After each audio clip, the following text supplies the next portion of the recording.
মূল্যস্ফীতি নিয়ন্ত্রণ এবং সামষ্টিক অর্থনৈতিক স্থিতিশীলতা ফিরিয়ে আনতে চলতি ২০২৪-২৫ অর্থবছরের তুলনায় ছোট বাজেট ঘোষণা করতে যাচ্ছে অন্তর্বর্তীকালীন সরকার। ২০২৫-২৬ অর্থবছরের জন্য প্রস্তাবিত বাজেটের আকার নির্ধারণ করা হয়েছে ৭,৮৯,৯৯৮ কোটি টাকা, যা চলতি বছরের বাজেটের তুলনায় ৭,০০০ কোটি টাকা কম। স্বাধীনতা পরবর্তী ইতিহাসে এই প্রথমবারের মতো পূর্ববর্তী বছরের তুলনায় বাজেটের আকার ছোট হতে যাচ্ছে। অর্থ মন্ত্রণালয়ের সূত্রে জানা গেছে, এবারের বাজেটে সামাজিক নিরাপত্তা খাতের কিছু ভাতা বাড়ানো এবং উপকারভোগীর সংখ্যা বৃদ্ধি করার পাশাপাশি গ্রামীণ পর্যায়ে কর্মসংস্থানের সুযোগ তৈরিতে বিশেষ জোর দেওয়া হয়েছে। এ লক্ষ্যে রাস্তাঘাট নির্মাণ ও সংস্কারের মাধ্যমে গ্রামীণ অবকাঠামো খাতে কার্যক্রম জোরদার করা হবে।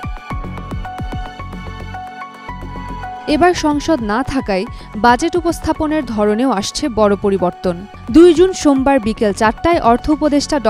সালেউদ্দিন আহমেদ জাতির উদ্দেশ্যে বাজেট বক্তব্য উপস্থাপন করবেন, যা বাংলাদেশ টেলিভিশন, বিটিভি, বাংলাদেশ বেতার এবং সব বেসরকারি টেলিভিশন চ্যানেল ও রেডিওতে একযোগে প্রচারিত হবে। বিটিভি থেকে ফিড নিয়ে অন্যান্য গণমাধ্যমেও একই সময়ে এই বক্তব্য সম্প্রচার করা হবে। এর আগে ২০০৮ সালে তত্ত্বাবধায়ক সরকারের আমলে সংসদের বাইরে বাজেট উপস্থাপিত হয়েছিল।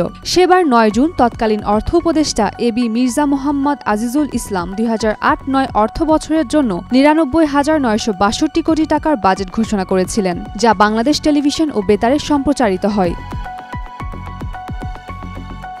গত ১৫ বছর ৬ মাসে আওয়ামী লীগ সরকারের ৪ মেয়াদে জাতীয় সংসদে বাজেট উপস্থাপন করেছেন আবুল মাল আব্দুল মুহিত ১০ বার, ম মুস্তফা কামাল ৫ বার এবং আব্দুল হাসান মাহমুদ আলী ১ বার। প্রতিবারই সংসদে প্রস্তাবিত বাজেট নিয়ে মাসব্যাপী আলোচনা হতো এবং জুনের শেষে পাশ হতো নতুন বাজেট। তবে এবার সংসদ না থাকায় বাজেট নিয়ে কোনো আলোচনা বা বিতর্কের সুযোগ থাকছে না।